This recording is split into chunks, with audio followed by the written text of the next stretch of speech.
In the first weeks of 1848, San Francisco was a town of roughly 800 people, with no bank, no Protestant church, and no paved street to its name, an economy that ran on cattle hides and tallow.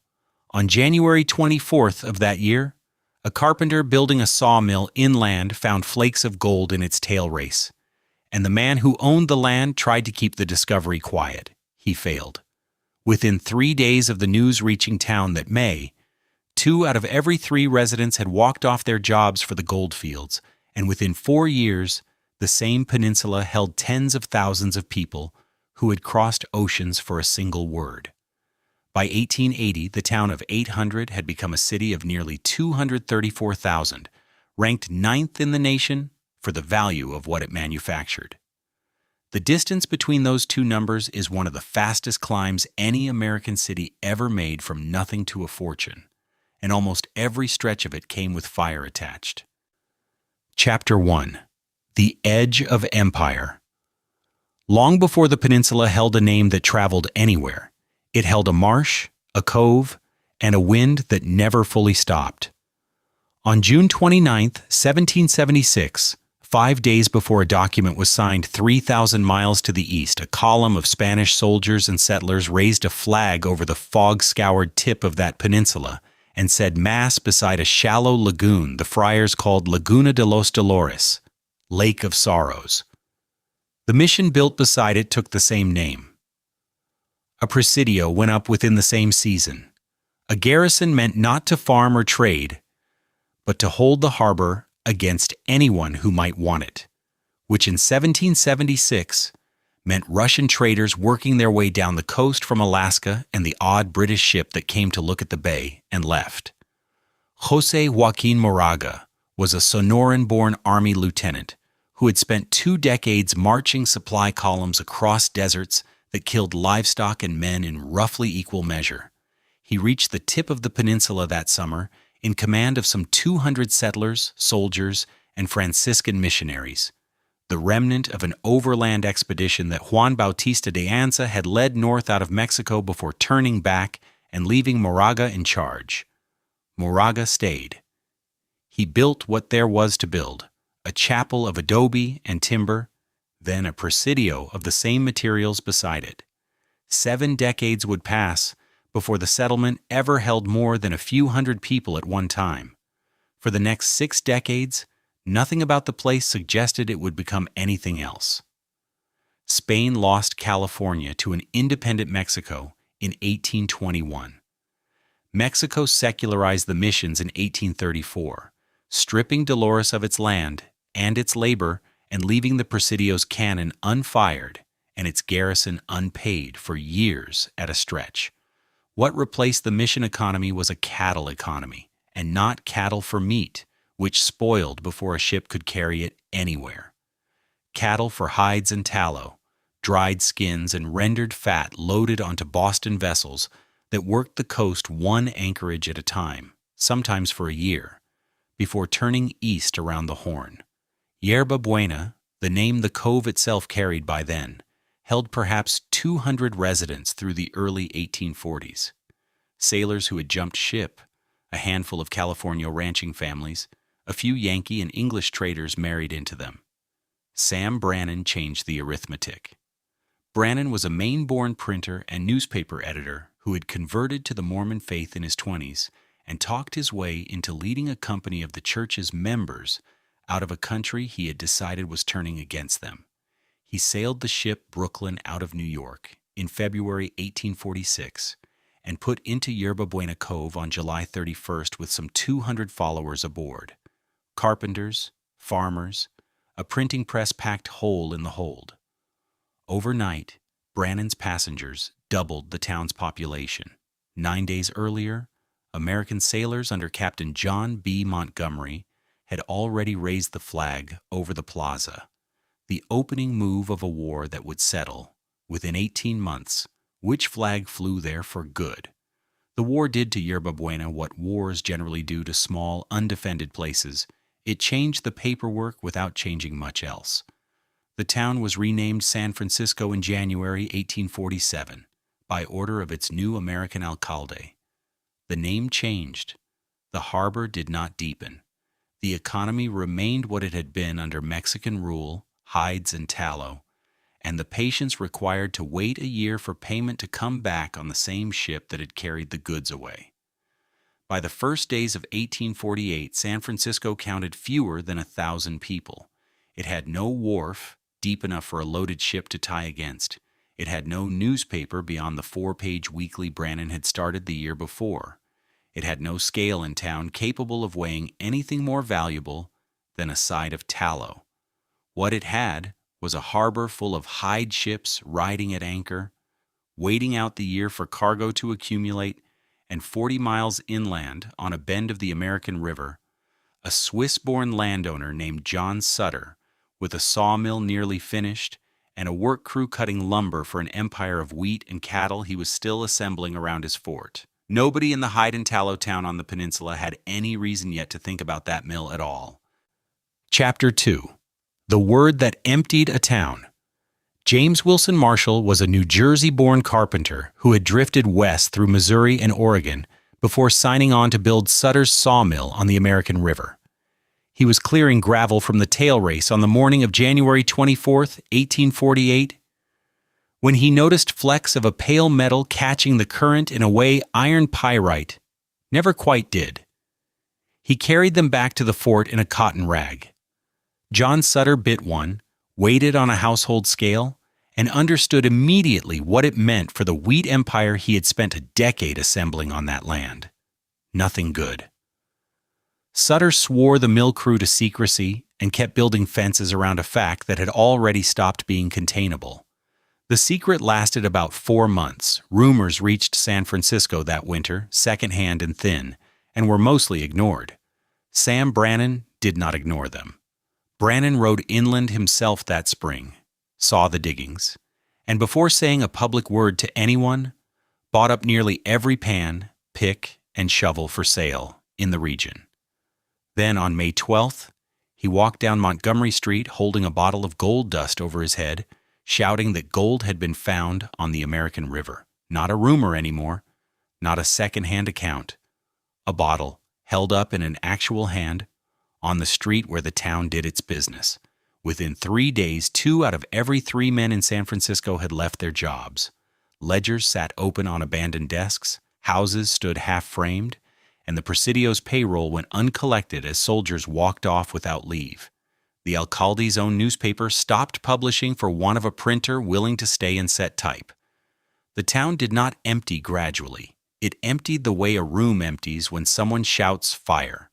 Fast, total, and without much discussion. The harbor emptied in its own direction.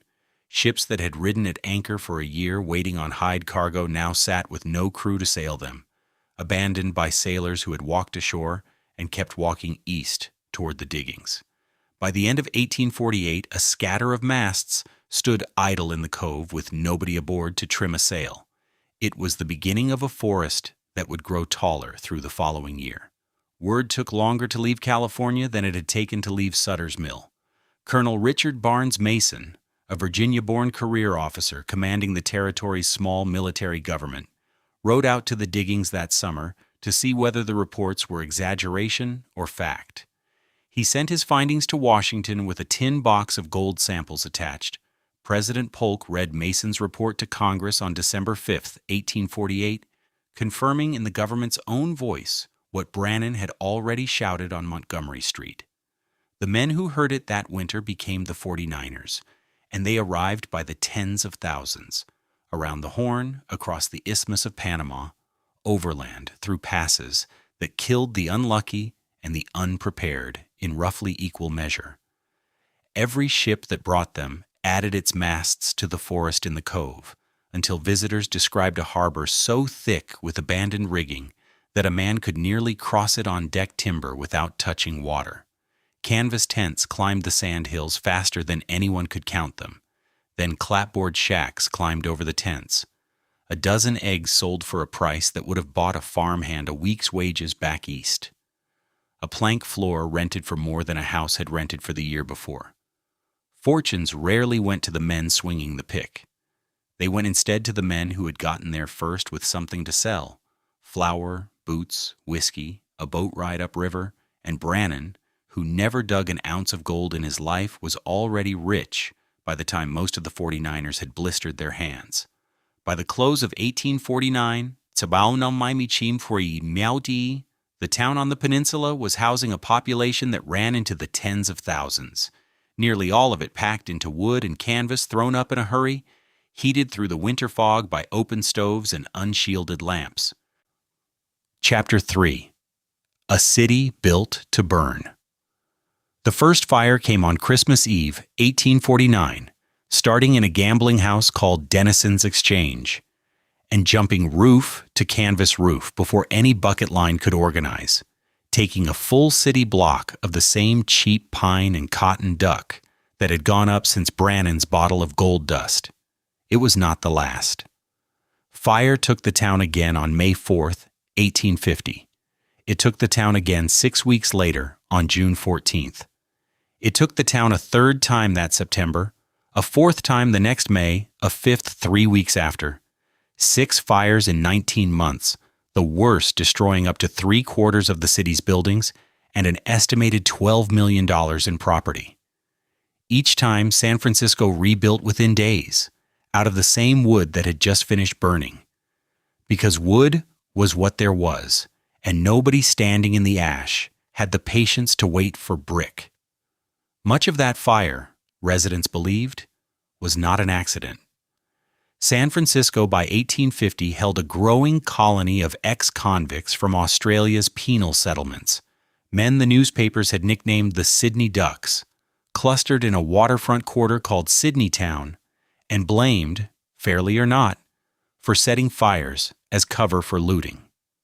A few blocks inland, gambling halls, unlicensed grog shops, and the first blocks of what residents already called the Barbary Coast offered a different economy of vice, where a sailor could be robbed, drugged, and shipped to sea against his will. The city government, not yet 2 years old, had no jail and no court fast enough to try anyone before the next fire. The businessmen of San Francisco answered the way businessmen with fortunes to protect generally answer. They built their own government. On June 9, 1851, some 200 merchants organized themselves into the Committee of Vigilance, and among its leading voices stood Sam Brannan, the same man who had emptied the town's offices 3 years earlier with a bottle of gold dust.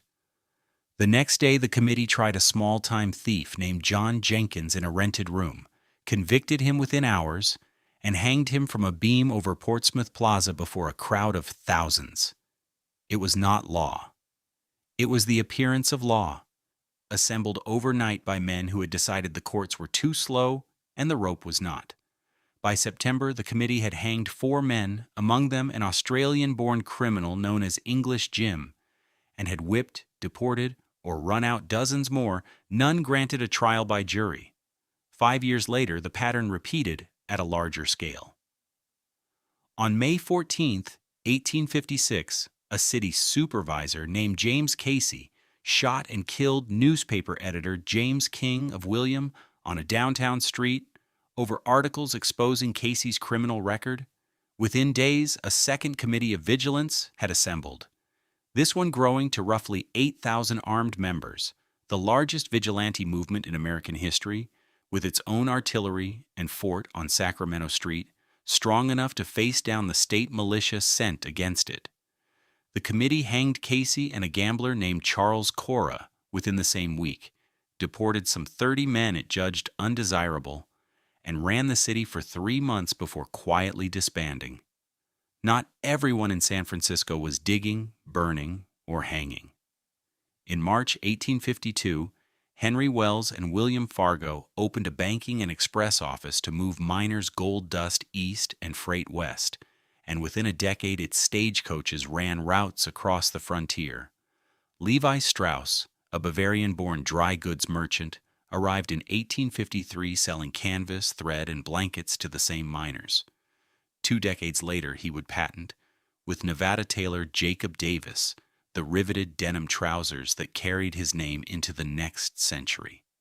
Domingo Ghirardelli, an Italian-born confectioner who had already failed once in the goldfields, opened a chocolate and coffee shop that outlasted mining claims by the hundred. None of the three ever swung a pick. All three outlasted the gold. By the middle of the 1850s, the placer gold that had built the city was already thinning in the stream beds that fed it. Production down by nearly half from its 1852 peak, tracked the way a later generation would track a falling stock. The city built on one metal was about to be rebuilt on another, its veins sitting across a state line that did not exist yet either.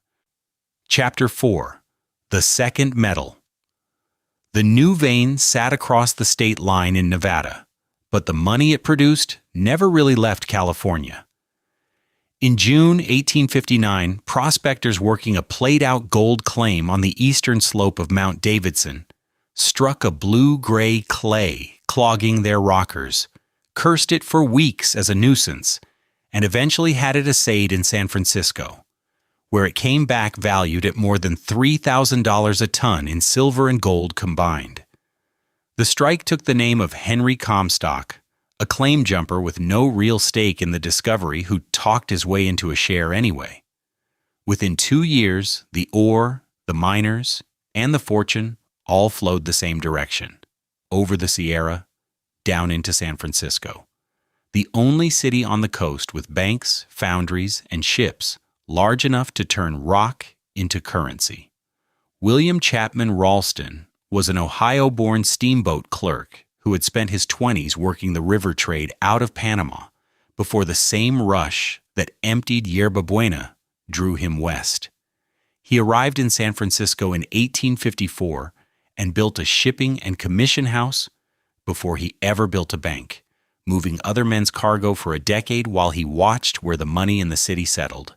In July 1864, Ralston and a Sacramento banker named Darius Ogden Mills opened the Bank of California with $2 million in capital, the first commercial bank chartered in the American West. The bank's real business was never San Francisco deposits. Through a partnership known around Montgomery Street simply as The Ring, Ralston's bank financed and controlled a chain of stamp mills across the Comstock, the machinery that crushed ore into bullion. And for most of the late 1860s and into the early 1870s, almost no silver left Nevada without paying his mills a toll first. Ralston built the toll, then the bank that collected it, then, block by block, the idea that San Francisco itself could be remade in cash. Wharves, mills, a woolen factory, a theater, a sugar refinery, an ever-lengthening list of ventures backed on credit against silver still underground. Enter the men who broke his monopoly. In 1873, 4 partners drilling deeper into the consolidated Virginia mine than Ralston's engineers believed profitable struck the Big Bonanza, an ore body eventually valued at more than $100 million. John Mackay and James Fair had worked the Comstock's tunnels themselves as young miners. James Flood and William O'Brien had poured drinks at a saloon near the stock exchange, listening to prospectors talk before buying in. The 4 built their own mills. San Francisco's papers started calling them the Bonanza Kings, and the toll Ralston had spent a decade assembling stopped being the only road into Nevada silver. Picture California Street on a weekday afternoon in the autumn of 1873. The San Francisco Stock and Exchange Board runs 2 sessions a day inside a building thick with cigar smoke, and outside it, a curb crowd trades the same mining shares by shouted bid, watching a boy relay prices from a chalkboard faster than the telegraph keys can print them. A messenger in Union Mill scrip elbows past a broker, clutching Ophir stock that has tripled in a week and will halve in the next. Fortunes change hands between the lunch bell and the closing gong. On paper, by rumor, from ore, nobody present has ever seen pulled from the ground. Ralston answered the Bonanza Kings the only way he knew how, by building bigger. In 1875, he broke ground on the Palace Hotel at the corner of Market and New Montgomery, 7 stories and 800 rooms wrapped around a glass-roofed carriage court, designed to be the largest hotel on Earth and paid for, like nearly everything else Ralston touched that decade, on credit against silver he did not yet hold. 2 miles up the hill, Leland Stanford broke ground the same year on a 50-room mansion of his own, one of 4 the men who had built the Transcontinental Railroad to Promontory Summit in May 1869. Stanford, Collis Huntington, Mark Hopkins, and Charles Crocker were now raising on Nob Hill, having moved their headquarters and their fortunes down from Sacramento to the city Ralston was busy remaking. The hotel was still unfinished, its scaffolding climbing past the 6th floor, when the bank behind it ran out of silver to borrow against. Chapter 5. The Cracks in the Crescendo. The doors of the Bank of California closed at 2:30 in the afternoon on August 26, 1875, and the crowd gathered outside since morning did not disperse. A closed door answered nothing about the money still inside. Ralston had spent the previous night moving between the bank and his mills, trying to raise enough silver to open the vault one more day. He could not. By morning, the directors had asked for his resignation, and he gave it within the hour. That afternoon, Ralston went for his customary swim in the bay off North Beach alone, as he did most afternoons. He did not come back. His body was pulled from the water hours later, a fortune built over 2 decades of tolls and Comstock silver, and the man who built it were both gone within a single day. Ralston's collapse was not an isolated wound. It landed inside a national depression that had begun with the Panic of 1873 and had not lifted, meeting a labor market already crowded with 49ers aged out of the diggings, veterans of a rush that had stopped paying 2 decades earlier and left thousands of men with a pick, no claim, and no other trade. Comstock mines were laying off by the hundreds. Wages for a day's common labor fell by nearly half between 1873 and 1877. Men who had come west chasing one fortune now stood in bread lines built to hold the wreckage of 2. Dennis Kearney was an Irish-born drayman who hauled freight down the same streets the Bonanza Kings drove their carriages, and who found that winter that a crowd assembled faster around a grievance than a fact. He began speaking on the vacant sand lot south of Market Street, and every speech ended the same 3 words: the Chinese must go. Kearney's Working Men's Party pinned the depression, the wage collapse, and the empty jobs on Chinese labor, ignoring the collapsed banks, the exhausted mines, and the men who had built both. On the night of July 23, 1877, the Sandlot meetings became a 3-day riot. Mobs moved through the streets south of Market and into Chinatown itself, burning more than 20 Chinese laundries and a lumber yard, dragging men from buildings and beating them in the street. 4 men were killed before the violence burned itself out. Chinatown barricaded its alleys, families hiding in cellars, while the fires lit the fog orange overhead. The regular police could not hold the crowds. What finally did was a private militia of 6,000 men, armed with pick handles and organized within 48 hours by William Tell Coleman. The same man who had led the Vigilance Committee of 1856 called back at 60 to defend the city from a mob instead of leading one. 2 miles uphill, none of it touched Nob Hill. Stanford's mansion was nearing its roof line that same summer, 50 rooms of marble and carved teak rising over a depression his own railroad had helped manufacture. The Central Pacific had discharged thousands of the Chinese laborers who blasted its Sierra tunnels once the track was finished in 1869. And the men it let go had walked into the same labor market Kearney was now setting on fire. Crocker, Huntington, and Hopkins built beside him, 4 palaces looking down on a harbor, a Chinatown, and a sand lot that none of their fortunes required. From the hill, the smoke over Chinatown would have been visible from the scaffolding. The violence did not stay contained to 3 days in July. It hardened into policy. Sacramento passed law after law aimed at Chinese residents, and in 1882, Congress followed with the Chinese Exclusion Act, the first law in American history to bar an entire people from immigration by name. Existing residents were required to carry identity certificates or face deportation. The law was written to last 10 years. It was renewed, made permanent, and not repealed at all until 1943. Above the smoke, the Rois Badalbishin displays, the marble on Nob Hill kept rising anyway.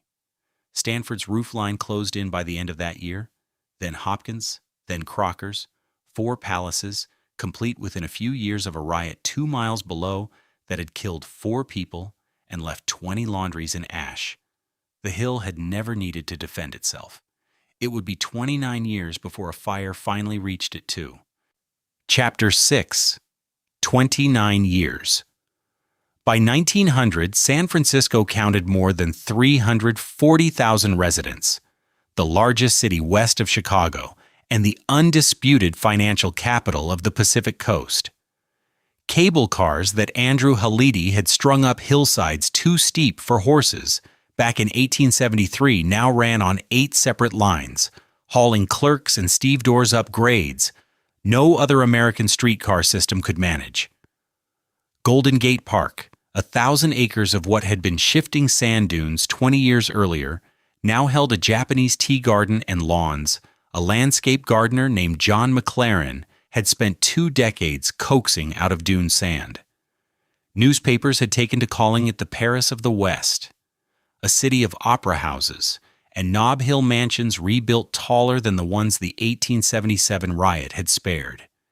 It was the richest, biggest, most improbable city on the coast, built twice already out of gold, silver, and its own ashes. At 5:12 in the morning on April 18, 1906, the ground stopped cooperating. A segment of the San Andreas Fault, roughly 270 miles long, slipped without warning, and San Francisco, built directly along its trace, took the worst of it. Brick buildings that had gone up cheap and fast in the decades since the last Great Fire came down in the street inside a minute, chimneys toppling, cornices following, whole facades peeling off buildings that had looked the evening before entirely permanent. City Hall's dome, the largest masonry structure west of the Mississippi, collapsed into its own rotunda. Fire Chief Dennis Sullivan, asleep in quarters below a hotel tower that came down through the roof of his firehouse, was crushed and would die of his injuries 4 days later. The one man in San Francisco who had spent years arguing in writing that the water system could not survive an earthquake and a fire arriving together. He was right within the hour. The shaking snapped the Spring Valley Water Company's mains in dozens of places, and the worst breaks were not random. The blocks of the financial district and south of Market sat on fill packed into the old Yerba Buena Cove, dirt and rubble, and the hulls of ships the 49ers had abandoned there half a century earlier. And that fill moved like water when the fault let go, taking the pipes beneath it down with it.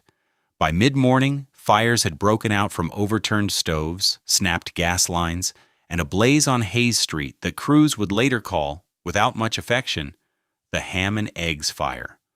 There was almost no water anywhere in the city to fight any of it. Mayor Eugene Schmitz issued a proclamation before noon authorizing police and soldiers to kill on-site anyone caught looting. General Frederick Funston, commanding the Presidio's garrison, marched troops into the city on his own authority, without orders from Washington, and began dynamiting buildings block by block to cut fire breaks. A tactic that worked in some neighborhoods, and in others, started new fires among crews untrained in how much powder a wood frame building required. It burned through the financial district. It burned through Chinatown. It burned through the mansions on Nob Hill that a riot 2 miles below had never touched 29 years earlier. The fire burned for 4 days, leveling more than 500 city blocks and nearly 28,000 buildings. Property loss ran close to $400 million, by some estimates as high as $524 million. As much as 80% of the city inside its 1906 limits was gone. The official death toll was under 700, Researchers who have since rebuilt the record believe it exceeded 3,000. By the time the flames finally ran out of anything left to burn, some 250,000 people, most of San Francisco, had nowhere to sleep but the parks. Refugee camps filled Golden Gate Park, the Presidio, and the same sand lots south of Market where Dennis Kearney had once worked a crowd. Families cooked outdoors on brick stoves set up under municipal order, ovens indoors still forbidden as a fire risk. On Nob Hill, 4 burned mansions stood as shells over the same views their owners had built them for. 250,000 people were camped that week on ground that had been shifting sand within living memory, waiting to find out how much of the city underneath them was still standing. Chapter 7. The Accounting of Ash. The ash was still warm when the rebuilding began. Before the smoke over south of Market had fully cleared, before the death toll was anything close to a settled number, before insurance adjusters had even picked their way into the ruins, San Francisco's merchants and bankers were standing in the street outside what used to be their buildings, doing the only arithmetic the city had ever really trusted: how much, how fast, and who was going to pay for it. The answer to who was going to pay depended on a single word, and for weeks after April 18th, that word was fought over more fiercely than any building permit. Almost every policy in the city covered fire. Most excluded earthquake damage outright, or left the line vague enough to argue in court for a decade. A wall that cracked and partly collapsed in the shaking, then burned to its foundation in the fires that followed, could be filed as an earthquake loss and go unpaid, or a fire loss and be made whole. The same wall, 2 different fates, decided entirely by which word landed on the claim form. San Francisco's business establishment chose its story fast and chose it together.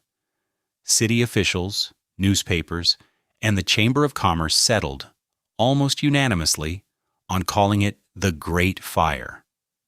The earthquake, everyone understood without needing to say it out loud, was the version that scared off investors and doubled premiums for the next 50 years.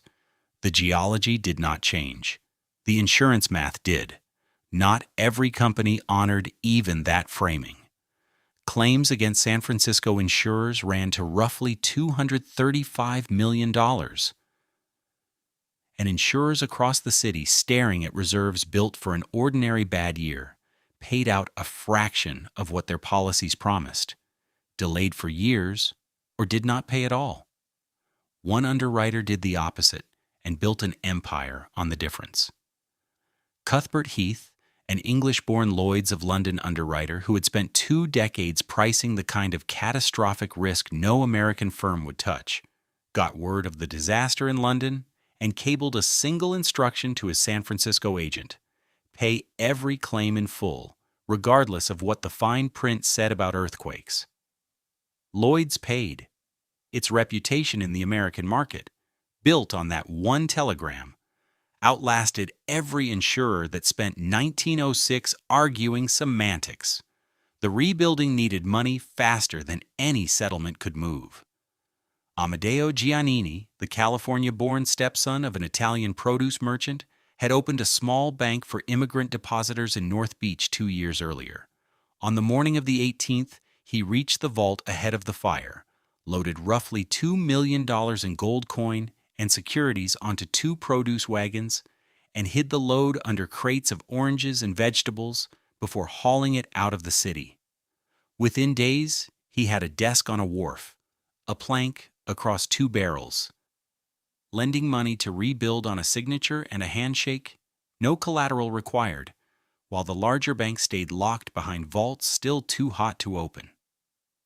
The bank he ran from that plank became the Bank of America.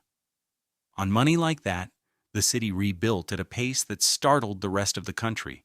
Building permits passed 6,000 within the first year. New codes required steel reinforcement and brick built to survive a second shaking, and San Francisco went up anyway, block after block, faster than surveyors could keep the maps current. It was, within 4 years, a city that had refused to die twice. By 1915, the proof was ready for the world.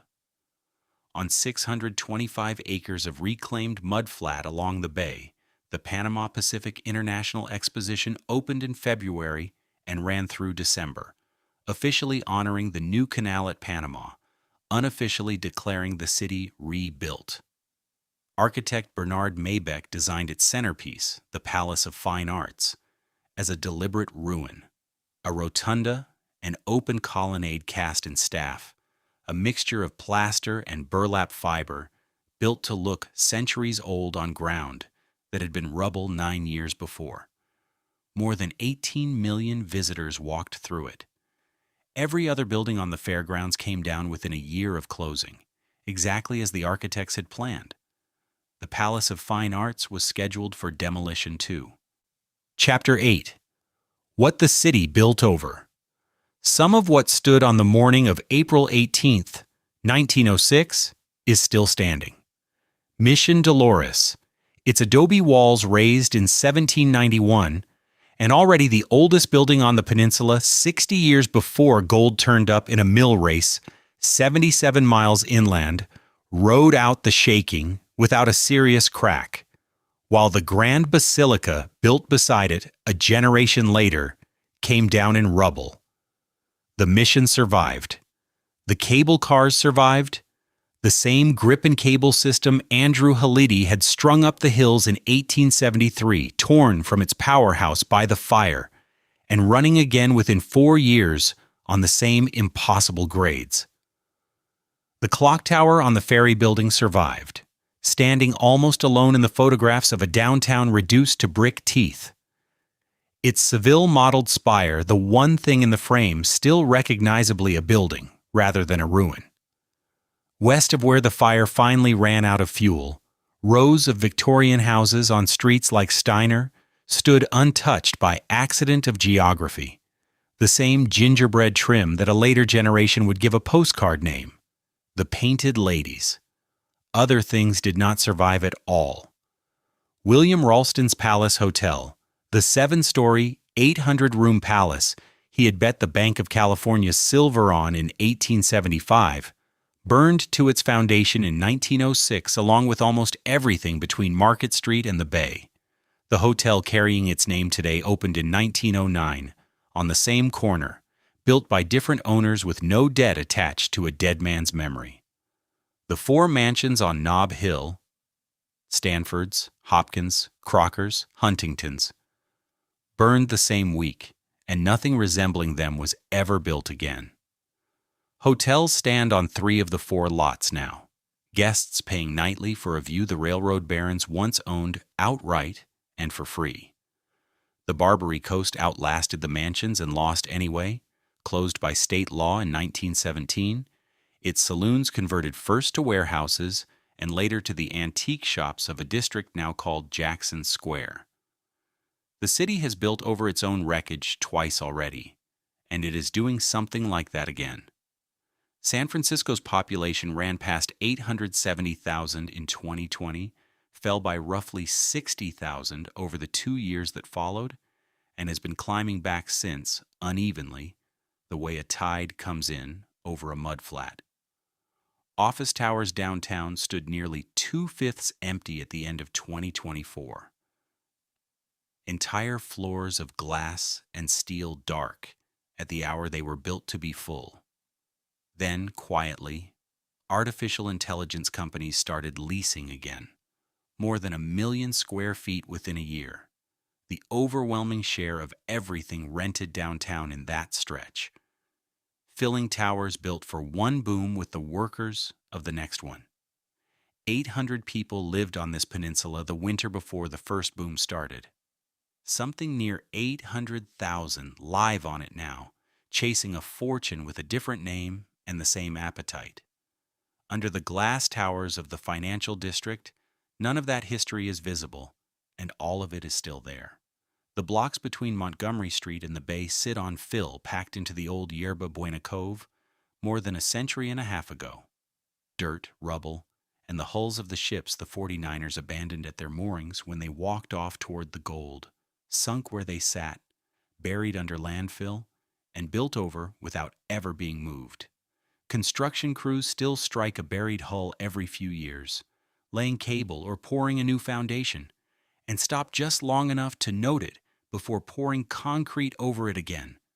Somewhere beneath the elevators and the trading floors and the newly leased AI offices, a forest of masts that once filled the harbor is holding up the city that grew over it. The masts are still down there. Nobody has ever moved them,